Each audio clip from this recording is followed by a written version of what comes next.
Moro não é mais ministro da Justiça do governo Bolsonaro. Sai dizendo que a exoneração do diretor da PF, confirmada hoje no Diário Oficial, foi uma interferência política. E levanta questionamentos sobre os motivos que levaram o presidente a fazer a troca de comando. Bolsonaro quer acabar com a autonomia da PF, concluiu o ex-juiz e agora ex-ministro. Olá, eu sou Rodrigo Orengo e está começando agora o Band Cidade, primeira edição.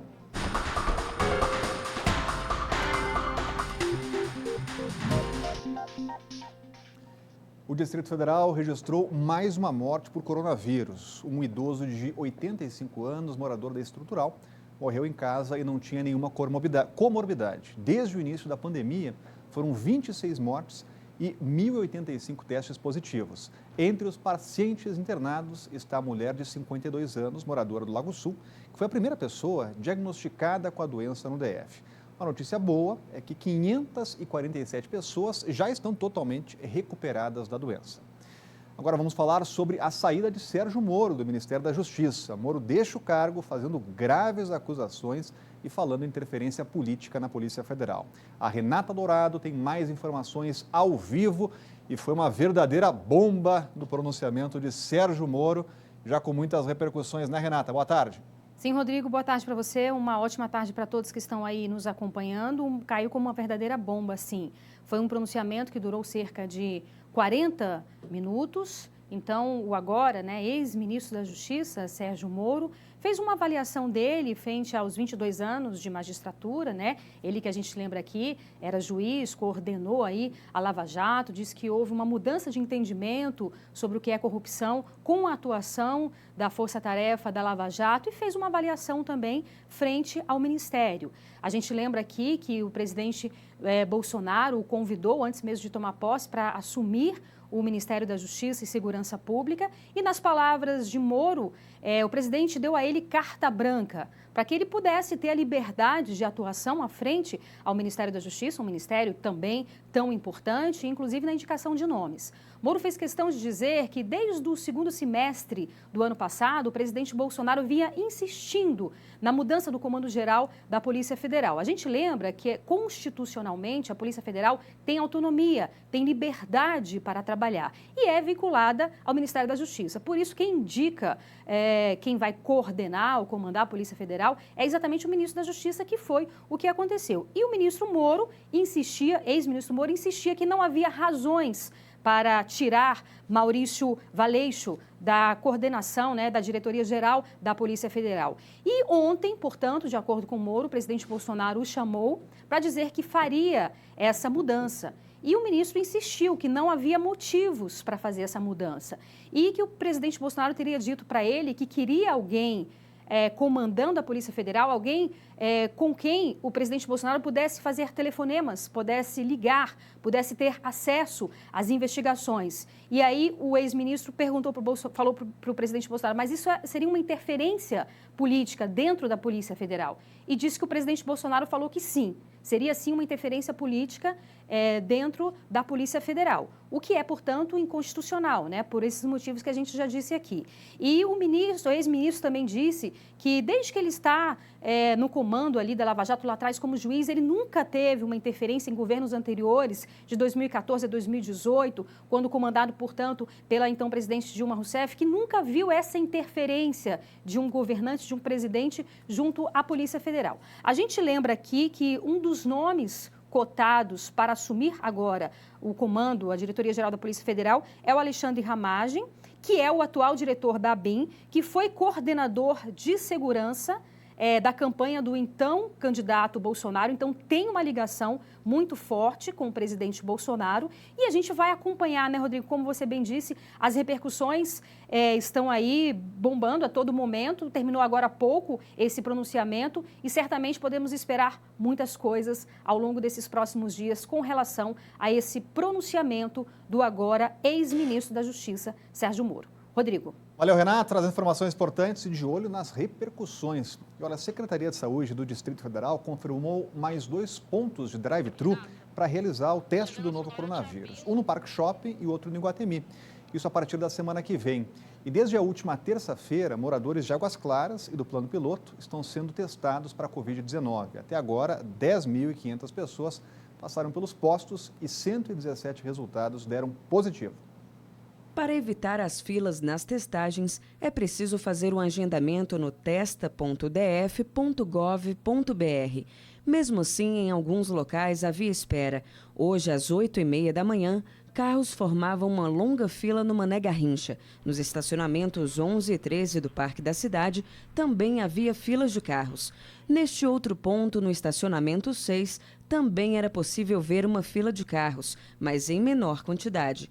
Já no estacionamento 4, a cena foi diferente, com poucos carros. A Secretaria de Saúde anunciou mais 2 pontos de drive-thru para realizar testes do novo coronavírus, um no Parque Shopping e outro no Iguatemi, a partir de segunda-feira. Justamente para pegar outra população, né, a região do Guará, Candangolândia, Parque Sul, e a região do Iguatemi a gente pega Vajão, Lago Sul, Itapuã, São Sebastião, e posteriormente a gente vai migrando para outras regiões. Vale lembrar que desde o início da testagem, na terça-feira, o GDF realizou mais de 10.500 testes. Desses, 117 testaram positivo para a Covid-19. O agendamento deve ser feito no site testa.df.gov.br, está aparecendo aqui para você. Olha, agora a Renata Dourado volta falando sobre outro assunto muito importante, a dengue. Meus amigos, o assunto do momento é um só, o tal do coronavírus. Tudo bem que a gente deve se preocupar, mas eu queria chamar a atenção de vocês para outra doença terrível que está fazendo o maior estrago aqui na capital federal, a dengue. O GDF tem feito de tudo para combater os focos do mosquito, mas e a população? Será que tem feito a parte dela? Eu vou dar um exemplo. Outro dia, em Taguatinga, cidade onde os casos de dengue aumentaram bastante de uns meses para cá, o GDF recolheu 12 toneladas de entulho, próximo a uma parada de ônibus que fica em frente ao estádio Elmo Cerejo. Foi isso mesmo que você ouviu, 12 toneladas de entulho que o povo jogou na rua. E aí, eu pergunto, como é que acaba com a dengue diante de um quadro desse? Gente, os principais soldados no combate à dengue somos nós. Precisamos ter consciência, não acumular entulho, lixo e, principalmente, recipientes com água parada. Como se já não bastasse o coronavírus, né não?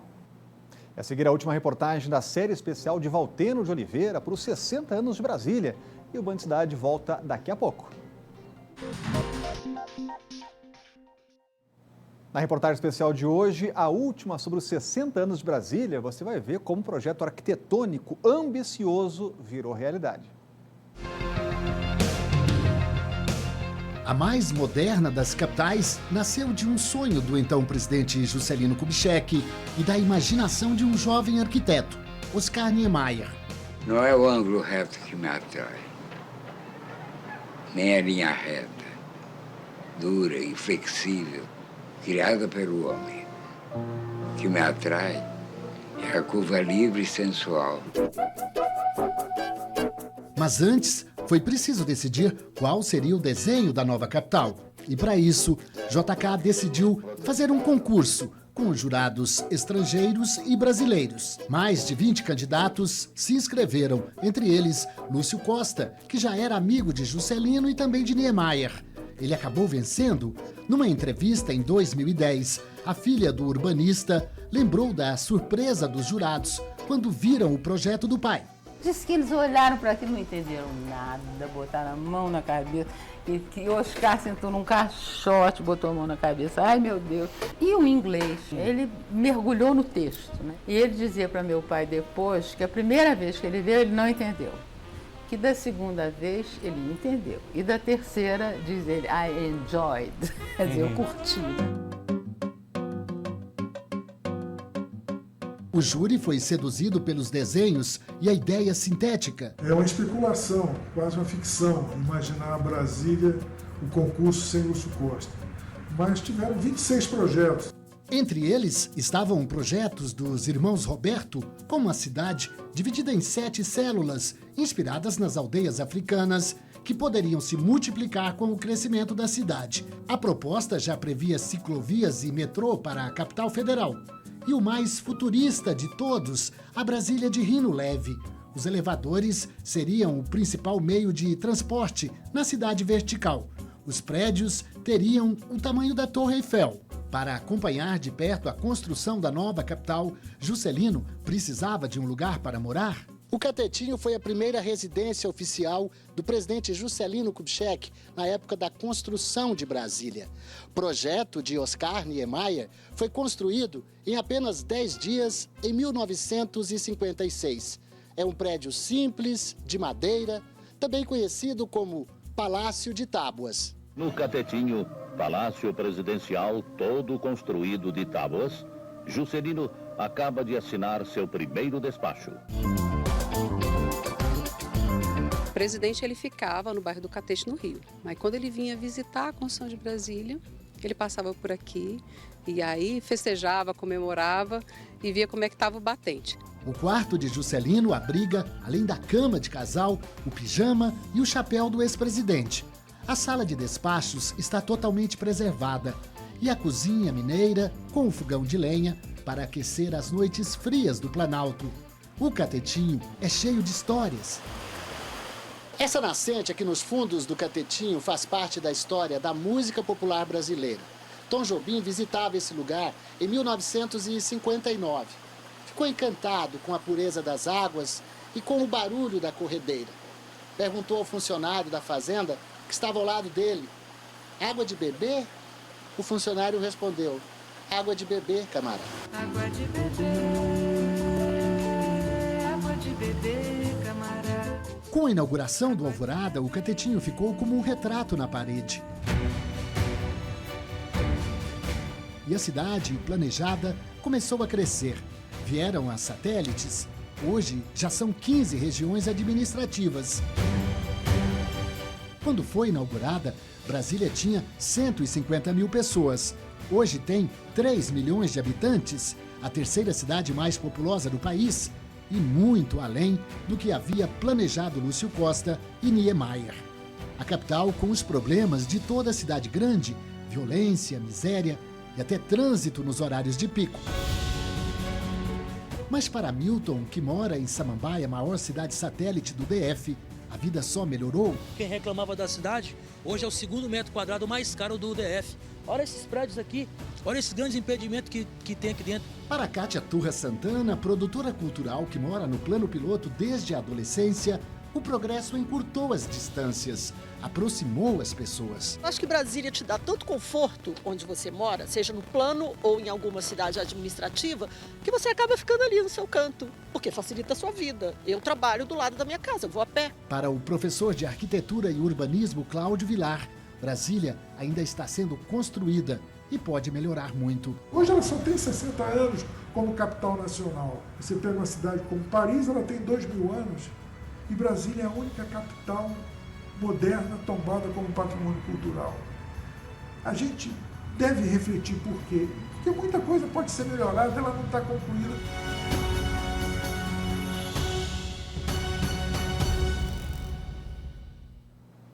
O governador Ibanez Rocha decretou o uso obrigatório de máscaras a partir da próxima quinta-feira, dia 30 de abril. No decreto publicado no Diário Oficial Extra de ontem, explica inclusive que o uso vai ser obrigatório em estabelecimentos comerciais, transporte público e também nas ruas. Além disso, donos de lojas não podem permitir a entrada de clientes sem máscaras. O não cumprimento da norma vai render advertência ou multa, que pode chegar a R$2.000. E o uso de máscaras é uma das condições para a reabertura do comércio no próximo dia 4. O GDF estuda reabrir até 80% das lojas e uma decisão que surgiu logo depois de um encontro entre o governador Ibanez Rocha e representantes do setor varejista. Olha, um plano com protocolos de segurança também foi definido. O GDF já começou a avaliar o plano entregue pelos empresários. O documento, com quase 60 páginas de sugestões, estabelece medidas preventivas de segurança. Segundo o presidente da FEComércio, o chamado Plano de Reabertura do Grupo Econômico pode servir como base para mais um decreto do governo. Condensamos isso num documento, levamos ao governador no sentido de validar o decreto que ele vai editar 2 ou 3 dias antes da reabertura do comércio.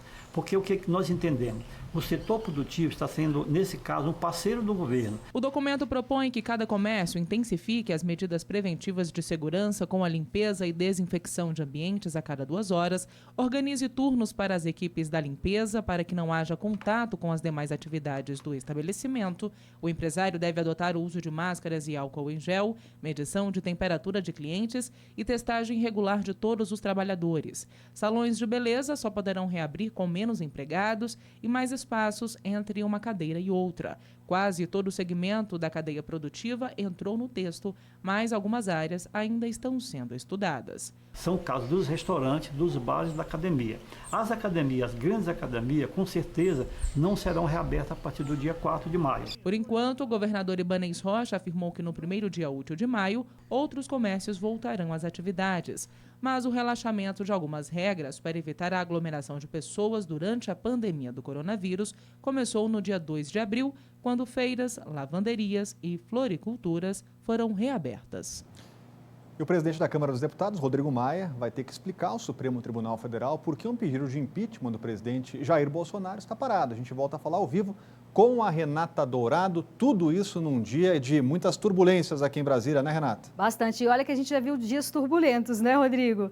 Exatamente isso. Essa determinação veio do ministro Celso de Mello. Portanto, o presidente da Câmara, Rodrigo Maia, tem um prazo de 10 dias para se manifestar com relação a um pedido específico de impeachment contra o presidente Bolsonaro. Esse pedido partiu de um grupo de advogados que protocolou o pedido na Câmara Federal, que é a porta inicial, né, para qualquer pedido de impeachment, e também entrou com ação no Supremo Tribunal Federal pedindo para que o presidente da Câmara analise esse pedido, que foi, portanto, esse pedido foi acolhido pelo ministro Celso de Mello. Os advogados também pedem outras coisas, pedem, por exemplo, que o Supremo Tribunal Federal impeça o presidente Bolsonaro de promover aglomerações. A gente lembra aqui que nos últimos dias nós mostramos, inclusive aqui, o presidente Bolsonaro passeando pela cidade, entrando em farmácias, em padarias, participou inclusive no último sábado de uma manifestação que reuniu várias pessoas. Ele discursou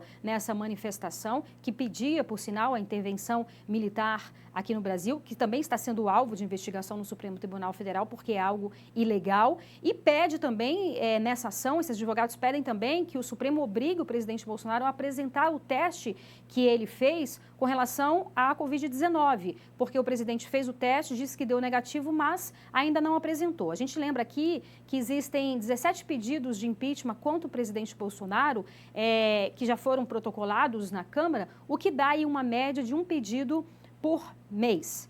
Voltando aqui ao assunto do dia, que é a saída do ex-ministro agora, né, Sérgio Moro, ministro da Justiça.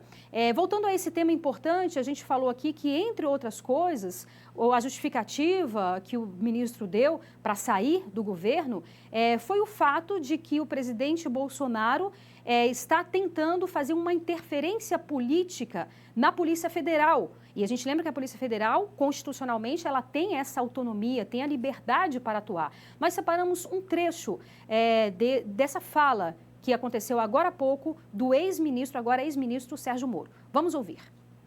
O presidente me disse mais de uma vez, expressamente, que ele queria ter uma pessoa do contato pessoal dele, que ele pudesse ligar, que ele pudesse colher informações, que ele pudesse colher aí relatórios de inteligência, seja o diretor, seja o superintendente. E realmente não é o papel da Polícia Federal prestar esse tipo de informação, né? As investigações têm que ser preservadas, né? Imaginem se durante a própria Lava Jato, né,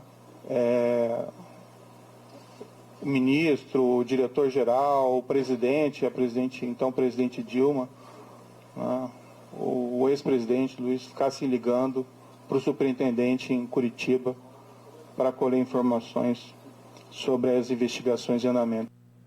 Acusações sérias e graves, né, Rodrigo? E agora a gente vai ouvir o comentário do Cláudio Humberto. Foi demolidor, para dizer o mínimo, né, o pedido de demissão do ministro da Justiça, Sérgio Moro. O governo Jair Bolsonaro perde muito, perde um herói nacional. alguém que teve a coragem e a determinação de meter na cadeia um bando de vigaristas da política brasileira, inclusive um ex-presidente da República, ladrões do dinheiro público. Virou herói nacional e virou mesmo um patrimônio dos brasileiros, como certa vez disse o próprio presidente Jair Bolsonaro. A saída de Moro, ainda mais denunciando interferências políticas na Polícia Federal, denunciando o desejo do presidente de interferir em investigações, em ter acesso a relatórios de inteligência, tudo isso, inclusive, pode ensejar denúncias de crime de responsabilidade. É por isso que a saída de Sérgio Moro do governo deixa o próprio futuro de Jair Bolsonaro absolutamente incerto. A seguir, a primeira fase da obra do Hospital de Campanha de Águas Lindas deve ficar pronta segunda que vem. O Band Cidade está voltando daqui a pouco. A primeira parcela do 13º salário para aposentados do INSS começa a ser depositada nesta sexta-feira. Hoje, os depósitos vão ser feitos entre hoje e o dia 8 de maio para quem recebe um salário mínimo, de acordo com o número final do benefício, sem levar em conta o dígito verificador. Já os segurados com renda mensal acima do piso nacional vão ter o pagamento creditado nos dias 4 e 8 de maio. A antecipação do 13º dos aposentados foi uma das medidas anunciadas pelo governo federal para estancar a crise econômica causada pelo coronavírus. E com as visitas suspensas e depois de protestos das famílias, a Secretaria de Segurança Pública decidiu disponibilizar um canal direto pelo WhatsApp para que familiares se comuniquem com os presos que cumprem pena na Papuda. O presídio recebeu 4 celulares exclusivos para isso e os detentos escrevem o que querem dizer. Um agente avalia o conteúdo e repassa à família, que pode responder às mensagens. Os jovens que cumprem medidas socioeducativas estão podendo falar por telefone em ligações de não mais de 3 minutos. Já os advogados estão se comunicando com os presos por videoconferência. Os encontros com os clientes seguem suspensos por mais 30 dias. E o sistema penitenciário do DF tem hoje 36 agentes e 96 detentos contaminados. 3 desses presos tiveram que ser internados e seguem no Agarram, hospital de referência no combate ao coronavírus aqui no DF. Agora vamos falar sobre o primeiro hospital de campanha para atender os pacientes com coronavírus do entorno. Nossa equipe de reportagem esteve lá hoje e mostra um balanço de obras já feitas. A previsão é de que toda a estrutura esteja pronta no dia 10 de maio. A 50 quilômetros de Brasília, a cidade de cerca de 200 mil habitantes tem 6 casos confirmados da doença e uma morte investigada. O que há dias era apenas um canteiro de obras, hoje já é ocupado por uma estrutura hospitalar. Os 200 leitos já estão montados, mas ainda faltam equipamentos, como monitores e respiradores. A estrutura feita em Águas Lindas se assemelha à construída em São Paulo, no estádio do Pacaembu. Só que já foram feitas algumas mudanças para melhorar o atendimento. Importante frisar que esses 200 leitos, eles vão ter um primeiro atendimento de 40 leitos de suporte avançado, é quase com a UTI, e poderá alcançar todos eles serem suporte avançado, dependendo da necessidade, né, de internação de pacientes. O Hospital de Campanha de Águas Lindas foi o primeiro a ser construído com recursos do governo federal. Foram investidos 10 milhões de reais. O local vai atender pacientes diagnosticados com Covid-19 e que moram no entorno do Distrito Federal. O entorno tem uma densidade populacional estimada hoje de mais de 1.200.000 habitantes. Infelizmente, nós não temos nenhum leito de UTI público dentro da rede. Nós temos semi-UTI. Então, com esse hospital aqui, os pacientes que necessitarem de tratamento intensivo, um tratamento de alta complexidade, esses municípios aqui do entorno vão poder referenciar aqui para o nosso hospital HCamp aqui de Águas Lindas. A previsão é de que segunda-feira toda a estrutura esteja pronta e então começará a segunda fase, em que o governo de Goiás vai contratar uma organização para gerir o Hospital de Campanha de Águas Lindas. 10 de maio é a data prevista para começar a funcionar. Vale ressaltar que esse hospital não vai receber diretamente os pacientes. Eles serão encaminhados para cá pelas unidades básicas de saúde e hospitais. E o Band Cidade primeira edição vai ficando por aqui. Vem chegando aí a galera dos donos da bola. A gente volta a se encontrar na segunda-feira. Então, um bom fim de semana de isolamento. Se puder, fique em casa. A gente volta a se ver na segunda. Tchau!